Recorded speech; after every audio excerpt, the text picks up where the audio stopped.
musim ini apakah hujan? Hujan. Hujan juga. Hujan terus tiap hari ya, hujan lebat ya. Iya, dan hampir seluruh wilayah Korea, maksudnya di daerah Sosan sana, Chungcheongnam-do itu wah, hujan lebat sekali, banjir dan tanah longsor ya.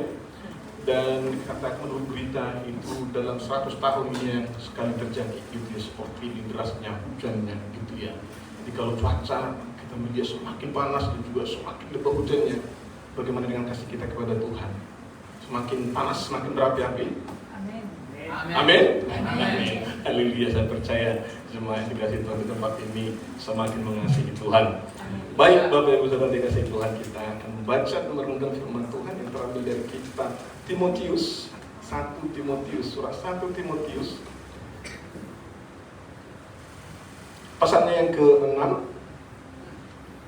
dari ayat 11 sampai ayatnya yang ke-21. Surat 1 Timotius pasal 6 ayat 11 sampai ayatnya yang ke-21. Kita akan baca secara bergantian. Saya akan membaca ayat-ayat yang bernomor ganjil, Bapak Ibu Saudara ayat-ayat yang bernomor genap. Judulnya pesan penutup. Ayat 11, tetapi engkau hai manusia Allah, jauhilah semuanya itu, kejarlah keadilan, ibadah, kesetiaan, kasih, kesabaran, dan ketekunan, kelembutan. Bertandinglah dalam pertandingan iman yang benar, dan berubah hidup yang kekal. Untuk itulah engkau telah dipanggil dan telah engkau ikrar yang benar di depan saksi. Di hadapan Allah yang memberikan hidup kepada segala sesuatu, dan di hadapan Kristus Yesus yang telah mengikrarkan ikrar yang benar itu juga di muka Pontius Pilatus, kuserukan kepadamu, turutilah perintah ini dengan tidak terkadang dan tidak tercela, hingga pada saat Tuhan kita Yesus Kristus menyatakan dirinya, yaitu saat yang akan ditentukan oleh penguasa yang satu-satunya dan yang penuh bahagia, Raja di atas segala raja dan Tuhan di atas segala Tuhan. Dialah satu-satunya yang tidak takut kepada maut, bersemayam dalam terang yang tak terhampiri. Seorang pun tak pernah melihat dia, dan memang manusia tidak dapat melihat dia. Baginya lah hormat dan kuasa yang kekal. Amin.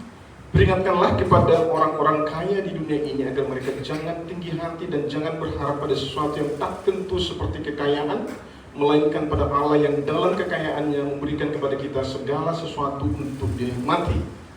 Peringatkanlah agar mereka itu berbuat baik, menjadi kaya dalam kebajikan, Serta memberi dan membagi. Dan dengan demikian mengumpulkan suatu harta sebagai dasar yang baik bagi dirinya di waktu yang akan datang untuk mencapai hidup yang sebenarnya. Hai Timotius, peliharalah apa yang telah dipercayakan kepadamu. Hindarilah omongan yang kosong dan yang tidak suci, dan pertentangan-pertentangan yang berasal dari apa yang disebut pengetahuan. Karena ada beberapa orang yang mengajarkannya dan dengan demikian telah menyimpang dari iman. Kasih karunia menyertai kamu. Demikian bacaan firman Tuhan untuk kita sore hari ini. Bapak Ibu Saudara dikasih Tuhan, surat 1 Timotius ini adalah salah satu surat pastoral yang ditulis oleh Rasul Paulus kepada anak rohaninya yang bernama Timotius. Timotius pada waktu itu sedang melayani sebagai gembala muda di sebuah kota bernama Efesus, sebuah kota besar yang dipengaruhi oleh kekayaan, kebudayaan, dan juga ajaran sesat pada waktu itu. Jadi ini adalah semacam nasihat Rasul Paulus kepada anak rohaninya Timotius bagaimana dia harus hidup dan melayani di hadapan Tuhan. Khususnya di ayat 20 Paulus mengatakan kepada Timotius, hai Timotius, peliharalah apa yang telah dipercayakan kepadamu. Paulus menasihati Timotius untuk memelihara apa yang Tuhan telah percayakan kepadanya. Dan kepada setiap kita juga, Tuhan mempercayakan hal-hal tertentu di dalam kehidupan kita. Itu bukan milik kita, itu Tuhan percayakan. Pertanyaannya adalah, apakah kita setia mengelola, memelihara apa yang Tuhan percayakan kepada kita? Nah, melalui surat Paulus ini adalah penutup dari surat 1 Timotius. Dia memberikan ya arahan kepada Timotius, hal-hal apa yang perlu dia pelihara. Ya. Pertama kita belajar di ayat 11 ini, ya, Paulus menasihati Timotius agar dia memelihara atau mengembangkan karakter ilahi. Paulus mengatakan yang pertama di sini 11, tetapi engkau hai manusia Allah, jauhilah semuanya itu. Ya. Ketika Paulus mengatakan kepada Timotius, jauhilah semuanya itu. Apa yang dimaksud Paulus di sini? Apa yang perlu dijauhi oleh Timotius? Ya. Ini tentu berkaitan dengan ayat-ayat sebelumnya. Iya. Dan kalau kita membaca, melihat di ayat 10, di sini Paulus mengingatkan Timotius supaya dia menjauhi cinta uang. Iya. Paulus mengatakan akar segala kejahatan adalah cinta uang. Iya.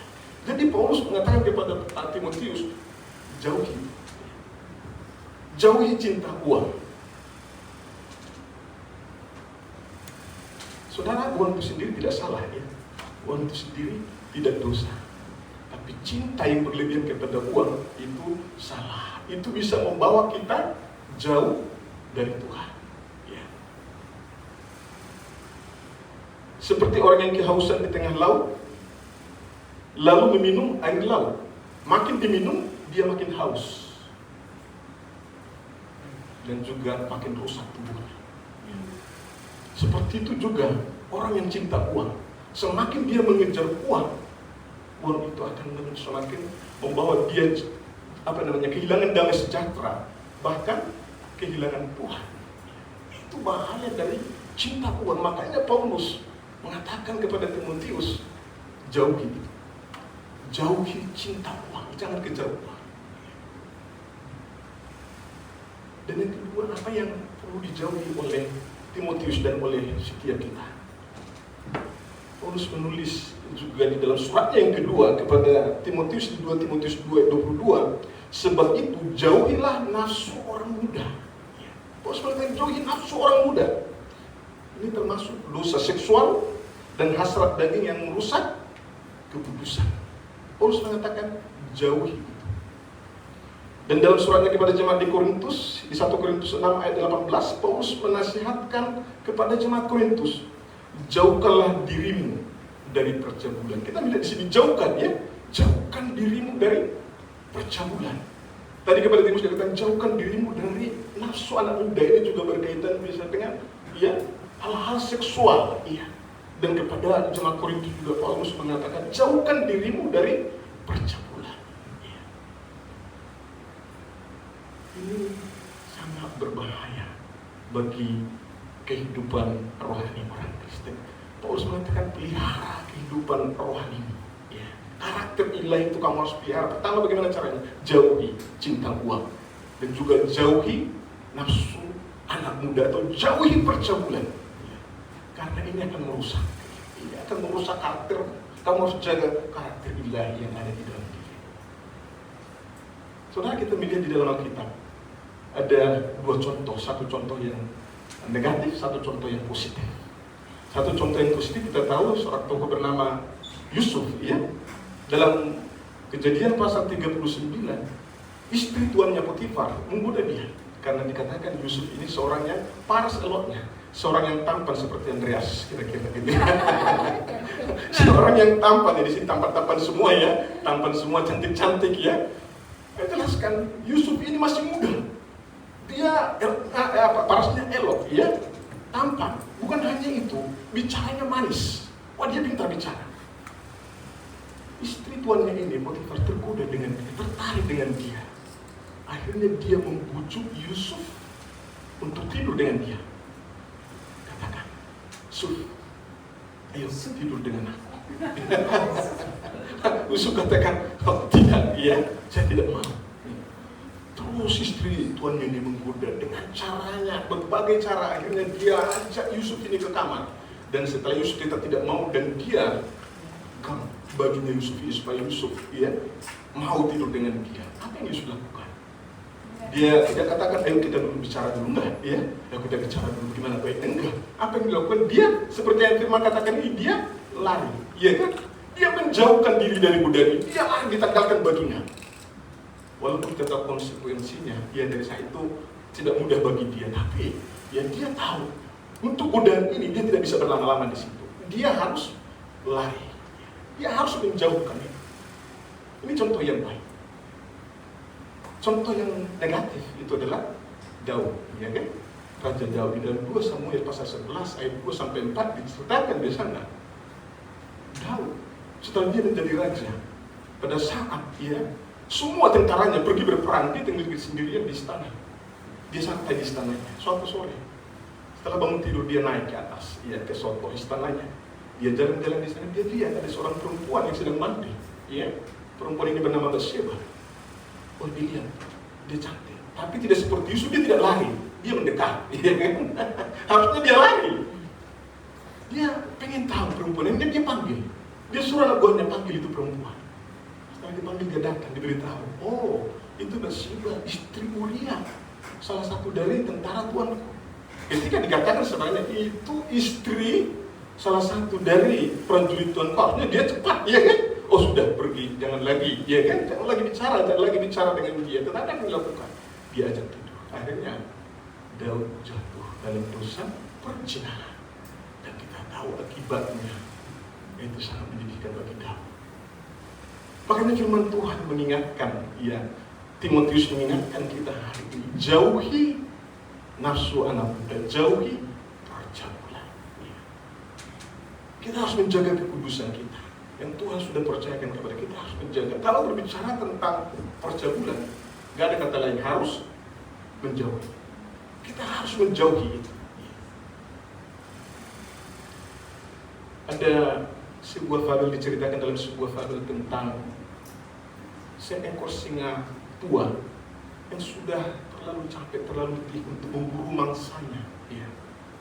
Jadi dia hanya pura-pura sakit, duduk, tidur, baring di gua.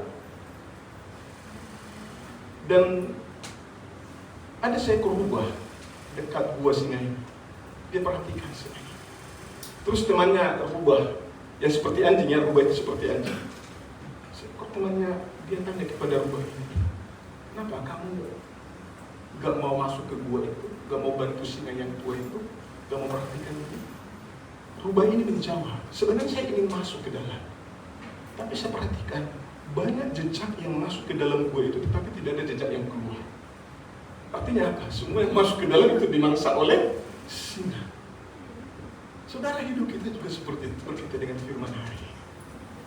Ketika berkaitan dengan hal semacam ini, percabulan, perzinahan, kalau kita tidak menjauh, kita bisa jatuh dalam perangkap seperti ini. Kita masuk ke dalamnya dan kita jatuh dalam dosa itu, dan akibatnya itu sangat serius di dalam kehidupan kita. Karena itu Paulus mengingatkan anak rohani Timotius, dan mengingatkan kita semua supaya kita menjauhi hal-hal seperti ini. Sangat penting kita perlu menjaga kekudusan kita. Tetapi saudara, tidak cukup hanya menjauhi hal seperti cinta uang dan juga menjauhi percabulan, kita juga harus mengejar. Dia 11b dikatakan, kejarlah apa? Keadilan, ibadah, kesetiaan, kasih, kesabaran, dan kelembutan. Jadi kita tidak hanya berhenti kita menjauhi cinta uang, kita menjauhi percabulan, tetapi juga kita harus mengejar. Mengejar itu bersikap aktif. Jadi kita harus mengejar hal-hal ini. Ini adalah karakter ilahi, sifat-sifat ilahi. Itu keadilan. Keadilan itu adalah hidup benar di hadapan Allah dan manusia. Ibadah atau kesalehan itu adalah hidup yang terarah kepada Tuhan. Kesetiaan, setia dalam pekerjaan, setia dalam perkataan, setia dalam janji, dan setia dalam komitmen. Dan juga dikatakan di sini kasih. Kita harus mengejar untuk mengasihi Allah dan mengasihi sesama kita. Dan juga dikatakan di sini kesabaran. Apa itu kesabaran? Bertahan dalam penderitaan. Ada saat ini yang sedang menderita atau sedang menghadapi masalah pergumulan? Tidak ada, puji Tuhan. Kalau ada yang menghadapi sekarang pergumulan, masalah, sabar, kan? Kembangkan sikap sabar ini. Iya. Sabar, iya, sabar dalam penderitaan. Dan juga Paulus mengatakan di sini, kejar kelembutan. Apa itu kelembutan itu? Kelembutan itu bukan apa ya, lemah mulai lembut, mengalah, bukan itu ya, yang dimaksud dengan kelembutan, iya, atau lemah lembut, iya. Yesus mengatakan dalam khotbah di Bukit Matius pasal 5, berbahagialah orang yang lemah lembut karena mereka akan memiliki bumi. Apa itu lemah lembut? Seperti apa yang dimaksud dengan lemah lembut itu? Lemah lembut itu adalah seorang yang tunduk, sikap yang tunduk pada otoritas Tuhan atau pada kehendak Tuhan, pada pimpinan Tuhan. Itu dimaksud dengan lemah lembut. Itu ibarat apa namanya? Seperti kuda ya, kuda pacu. Dulu dia liar, tapi dilatih terus oleh tuannya, dilatih, akhirnya dia ikut dengan tuannya, tunduk pada kehendak Tuhan. Itu yang disebut di sini dengan lembut. Ya. Artinya apa? Kita harus ikut dengan tuntunan, kita harus ikut atau taat dengan kehendak Tuhan kita. Dalam Alkitab dicatat ada seorang yang paling lembut hatinya di seluruh dunia. Siapa dia? Musa. Ya, Keluaran pasal 12. Musa menulis, adapun Musa adalah orang yang paling lembut hatinya di seluruh muka bumi. Ketika saya membaca, seperti apa kehidupan Musa di dia menulis tentang dirinya, maksudnya adapun orang yang paling lembut di muka bumi ini adalah Musa.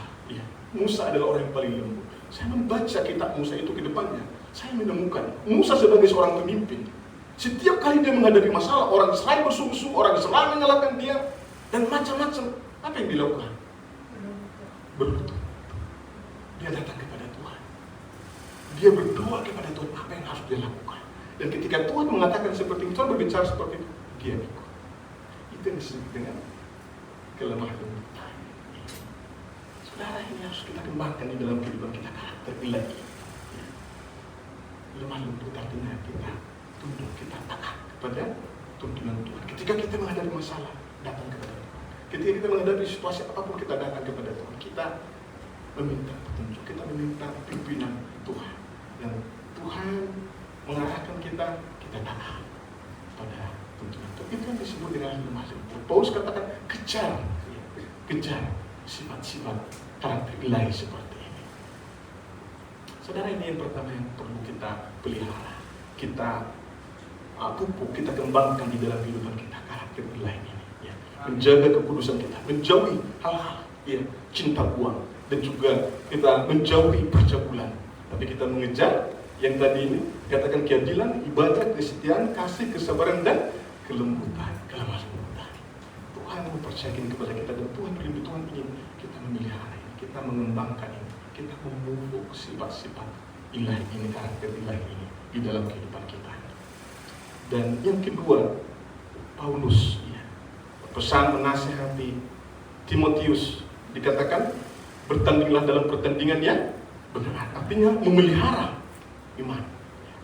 Memelihara iman. Paulus mengatakan bertandinglah dalam pertandingan iman yang benar dan rebutlah hidup yang kekal. Untuk itulah engkau telah dipanggil dan telah engkau kerakar ikhlas yang benar di hadapan banyak saksi. Bertanding dalam pertandingan yang benar. Ya. Paulus di sini menggunakan istilah olahraga ya, bertanding. Ya. Ya, kita tahu dalam pertandingan olahraga ada aturan mainnya, iya kan? Misalnya sepak bola, ada aturan mainnya kan?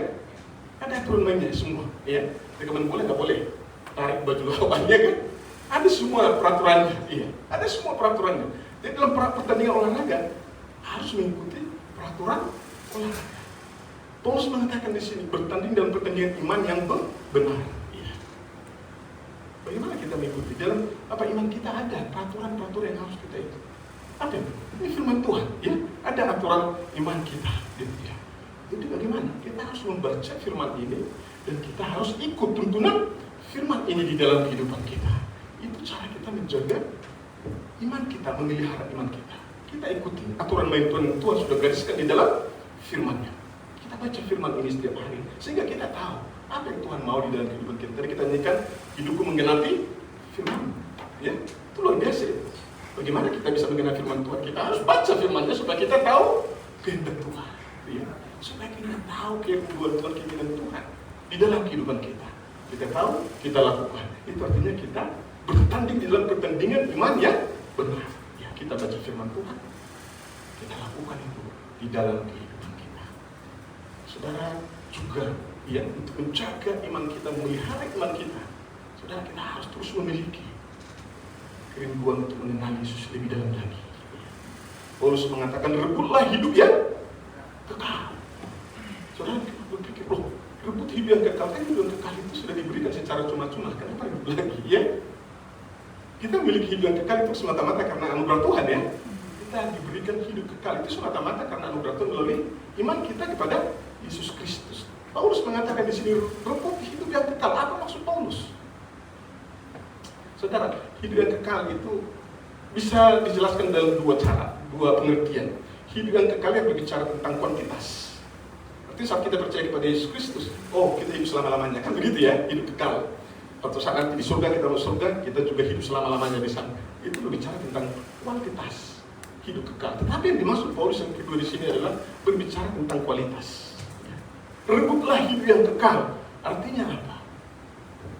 Paulus mau mengatakan, kamu harus berjuang untuk semakin mengenal Yesus setiap hari.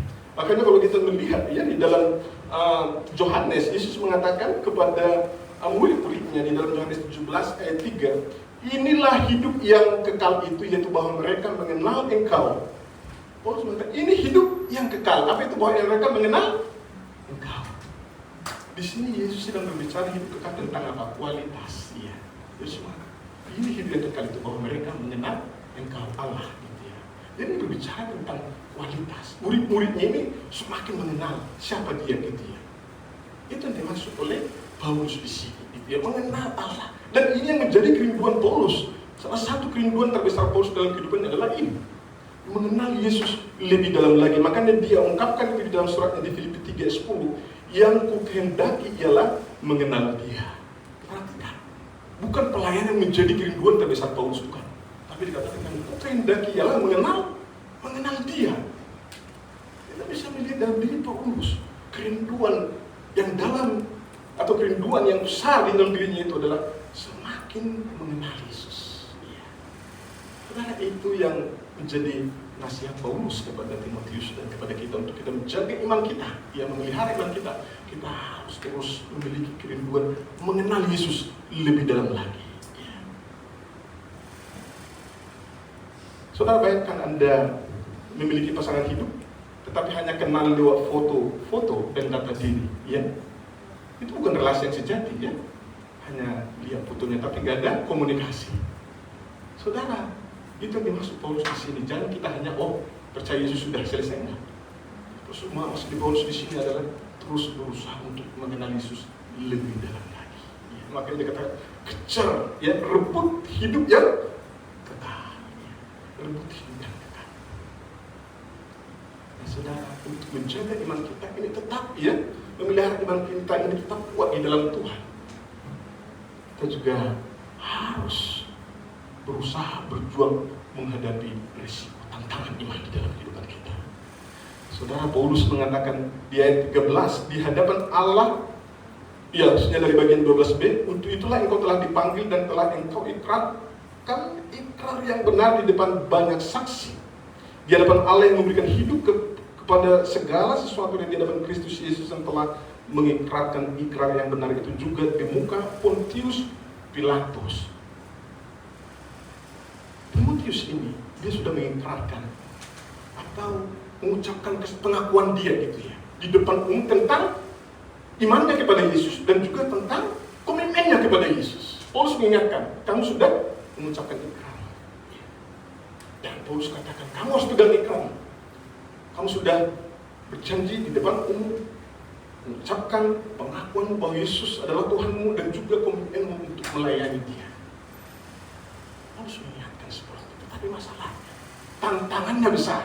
Ya, bayangkan Paulus melayani atau mengembalakan sebuah gereja di Efesus, dia sangat mudah. Dia sangat mudah. Dan Paulus mengatakan, kamu banyak menghadapi tantangan, tetapi kamu harus kuat menghadapi tantangan. Paulus mengingatkan Timotius, seorang Timotius yang masih muda, bagaimana dia menghadapi tantangan besar di dalam pelayanan. Ya, ada ajaran sesat, di pasal sebelumnya kita sudah belajar, dia harus menghadapi ajaran sesat dan juga berbagai masalah yang lain. Paulus mengingatkan Timotius tentang ikrar Yesus. Dikatakan tadi di ayat 13, di hadapan Allah yang memberikan hidup kepada segala sesuatu, di hadapan Kristus Yesus yang telah mengikrarkan ikrar yang benar itu di muka Pontius Pilatus. Apa ini? Ikrar Yesus ini di depan Pontius Pilatus. Kalau kita melihat dalam Yohanes pasal 19, ya. Yohanes pasal 18 ayat 37. Di sana jelaskan tentang Yesus diadili di hadapan Pilatus, ya. Yesus diadili di hadapan Pilatus. Dan Pilatus bertanya kepada Yesus, apakah engkau raja? Ini pertanyaan yang sangat berbahaya. Kalau Yesus mengatakan dia raja, itu akan dipakai oleh orang-orang Yahudi untuk menyalibkan dia. Karena pada waktu itu satu-satunya raja yang diakui di wilayah Roma hanyalah Kaisar, ya. Jadi kalau ada yang mengaku dirinya raja yang lain, itu mereka akan pakai itu untuk menjatuhkan atau untuk menghukum Yesus. Jadi ketika Pilatus bertanya kepada Yesus, apakah engkau raja? Kalau Yesus katakan iya, saya raja, orang Yahudi akan pakai ini, pengakuan Yesus ini untuk menghukum mati dia.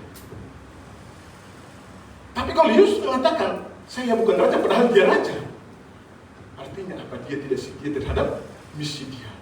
Dia datang ke dunia ini untuk menyatakan identitasnya dan mati di kayu salib untuk menggenapi misi yang sudah ditetapkan bagi Yesus. Apa yang harus Yesus lakukan? Apakah dia menyangkal bahwa dia raja supaya dia selamat? Tidak. Dia mengatakan, dia menjawab kepada Pilatus, iya, akulah raja. Ketika dia mengaku seperti itu, dipakai orang Yahudi untuk mendesak Pilatus, memaksa Pilatus untuk menghukum Yesus.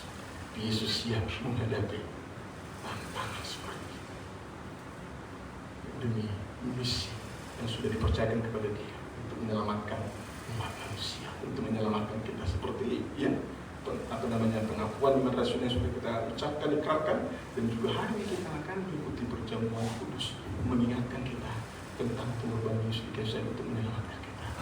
Saudara, kita melihat di sini Paulus mengingatkan Petrus supaya dia mengingat teladan Yesus. Yesus, kau lihat, dia diperhadapkan dengan tantangan yang sangat sulit, tapi dia menyampaikan ikrar yang benar.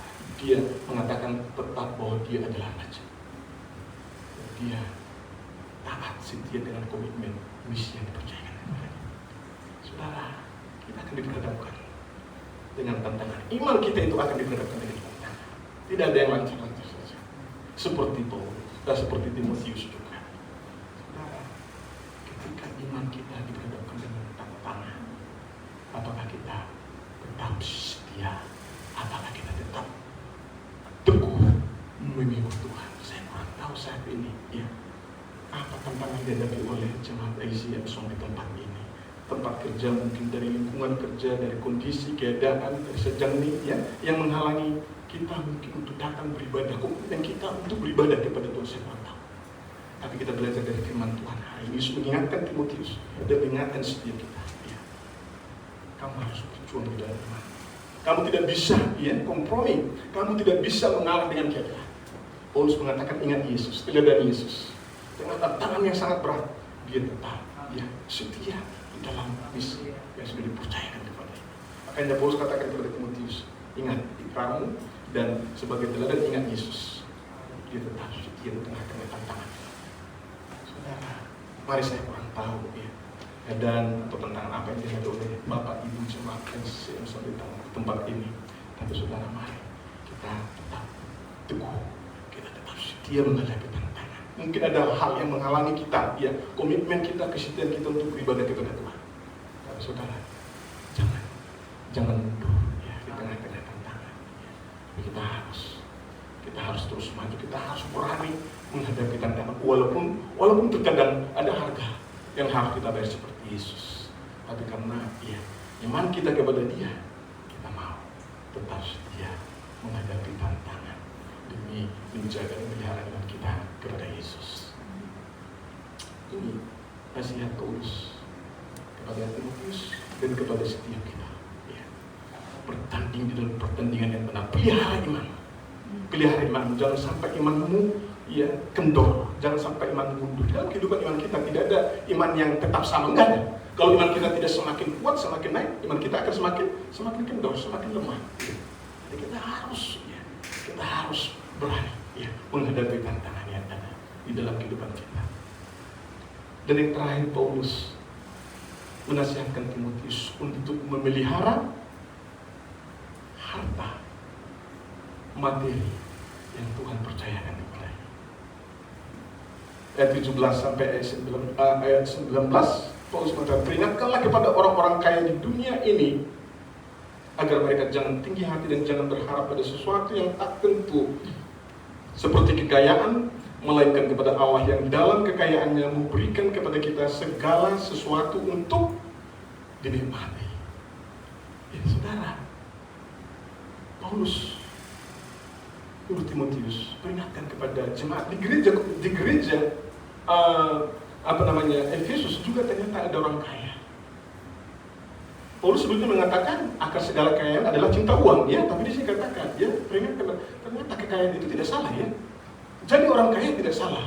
Jadi teman-teman di sini jangan takut kalau mau jadi kaya, ya. Gak apa-apa. Gak apa-apa, dalam kita nggak ada yang melarang, ya, nggak boleh kaya orang Kristen, nggak boleh kaya, tidak ada, ya. Apa yang Paulus ingatkan di sini kepada Timotius untuk disampaikan juga kepada jemaat adalah apa? Pelihara harta, kelola harta yang Tuhan percayakan kepada. Itu nasihat firman Tuhan. Yang pertama, ya, Paulus mengingatkan, ya, jemaat melalui Timotius, jemaat di Efesus, supaya mereka menyadari bahwa harta mereka itu adalah titipan dari Tuhan, pemberian daripada Tuhan. Perhatikan, ya, perhatikan dikatakan di ayat 17,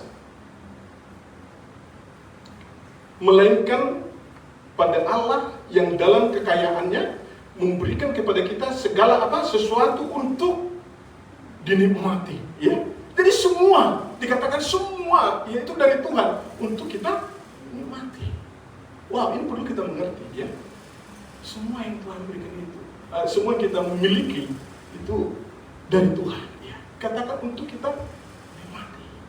Jadi pertama perlu kita menyadari bahwa ya semua kita miliki, termasuk harta kita, itu adalah pemberian dari Tuhan. Itu kata firman Tuhan di sini, gitu ya.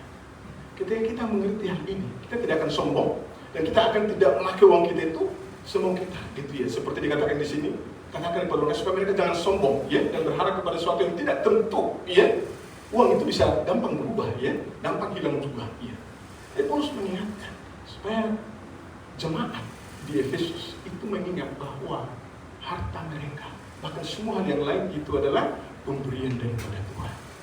Dan ketika kita mengerti hal ini, kita pertama tentu mengucap syukur kepada Tuhan, ya, mengucap syukur kepada Tuhan karena kita tahu, oh, semua itu adalah dari Tuhan. Tadi pujian di sini dalam doanya, terima kasih Tuhan untuk udara yang kami boleh hidup, ya. Terima kasih Tuhan untuk kesehatan yang boleh kami nikmati. Wah, itu luar biasa, ya. Itu pengakuan, ya. Seperti Paulus katakan di sini, ingatkan gitu, ya, bahwa semua yang kita itu adalah pemberian daripada Tuhan. Ini sambil rumah ini sangat diberkati. Jadi ketika saya mandi di rumah, ada air hangat, oh, saya bilang terima kasih Tuhan boleh menikmati air hangat. Saya bersyukur kepada Tuhan, ya.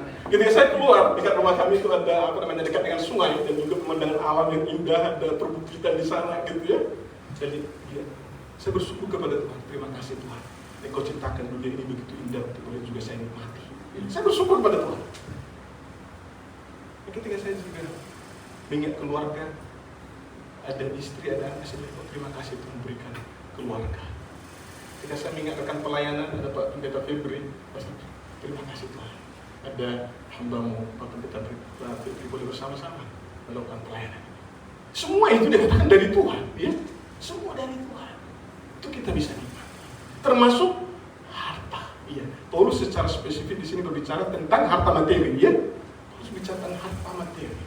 Dan dia katakan kepada Timotius untuk disampaikan kepada jemaat di Efesus, ayat 18, peringatkanlah agar mereka itu berbuat baik, menjadi kaya dalam kebajikan dan suka memberi serta membagi. Iya. Jadi artinya berbicara apa? Tentang mengelola uang, mengelola harta yang Tuhan percayakan kepada kita. Bagaimana kita mengelola itu? Paulus katakan, ya, jangan hanya pakai untuk dirimu sendiri. Ya. Tapi Paulus katakan di sini, ya, harus kaya dalam kebajikan, suka memberi dan suka berbagi. Inilah sebenarnya kaya yang sesungguhnya, ya, bukan bukan kaya materinya gitu ya, tapi kaya hatinya gitu ya. Mengatur, mengelola berkat-berkat Tuhan, mengelola harta materi yang Tuhan percayakan dengan baik. Ya. Pakai juga berkat yang Tuhan berikan itu untuk membantu orang lain. Ya. Yang mungkin kesusahan, yang mungkin dalam keadaan sakit, kurang biaya rumah sakit, kita pakai untuk membantu mereka. Kita juga pakai itu untuk pekerjaan Tuhan, kita mendukung misi Tuhan, kita mendukung pelayanan Tuhan, kita pakai, gitu ya. Kita kelola dengan baik. Itu maksud Paulus di sini. Untuk kita menyadari itu berkat dan kita kelola itu dengan baik. Ada satu teman Malaysia di jemaat kita ICP Yongtek, sekitar 2-3 minggu yang lalu dia sudah pulang ke Malaysia, ke Sabah. Sekitar 6-7 tahun dia ikut dia beribadah dan juga berbagian dalam pelayanan di ICP Yongtek. Wah, dia sangat setia, bukan hanya dalam hal ibadah, pelayanan, tapi juga dalam memberi, gitu ya. Dia luar biasa, gitu ya. Jadi saya perhatikan, dia mengelola uangnya itu dengan baik. Sebelum dia pulang saya tanya, namanya Nikon, nanti pulang ke Sabah, rencana mau apa di sana? Oh, dia bilang saya sudah beli tanah Pak di sana cukup luas katanya. Jadi, mau ngapain tanahnya? Dia bilang saya mau tanam nanti antara mungkin pohon karet atau pohon kelapa sawit, gitu ya. Ternyata di sana juga mungkin luas ya perkebunan sawit. Dia bilang, wah saya sudah punya tanah luas Pak dan saya juga sudah bangun rumah juga. Gitu. Oh, saya bilang, oh bagus, kamu jadi sejam nanti di sana ya. Saya senang dengarnya.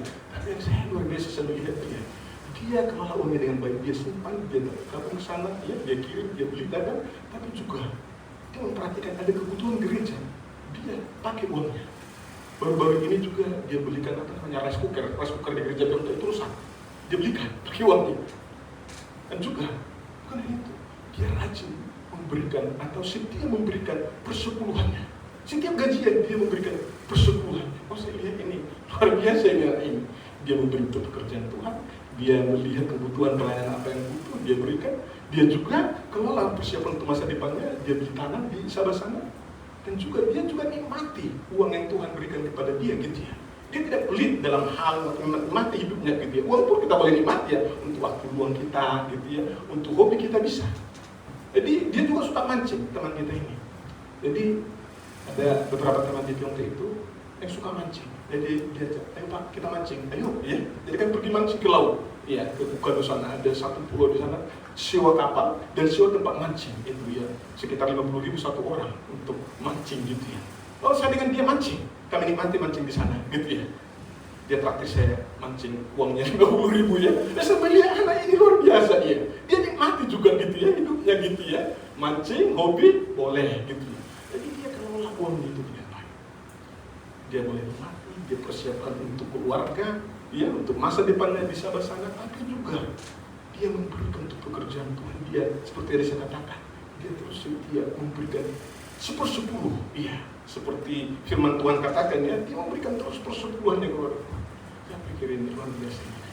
Nah itulah yang Paulus mau ajarkan ya, kepada jemaat di Efesus melalui Timotius, agar mereka memelihara harta yang Tuhan percayakan kepada mereka.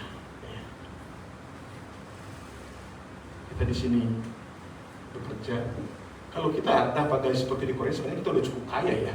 Banyak sebenarnya saat ini kalau di dunia ini ya, itu sebagian besar mereka menurut survei hanya gajinya itu rata-rata 300.000 satu bulan. Ya kalau khususkan seperti itu sebagian besar di dunia ini gajinya rata-rata seperti itu. Jadi kalau kita dapat gaji seperti di Korea ini sebenarnya kita udah menengah ke bawah, itu dari situ kaya gitu ya, kira-kira begitu ya. Dan terlepas daripada hal itu adalah kita mengelola harta materi yang Tuhan percayakan. Kalau kita mengelola seperti ini, Paulus katakan di ayatnya yang ke-20 ya ayat 19, dan dengan demikian mengumpulkan suatu harta sebagai dasar yang baik bagi dirinya di waktu yang akan datang untuk mencapai hidup yang sebenarnya. Jadi ketika kita mengelola harta materi yang Tuhan percayakan, wow, Paulus katakan kamu menabung di mana? Di surga. Itu kira-kira gitu ya, artinya kamu menabung di surga.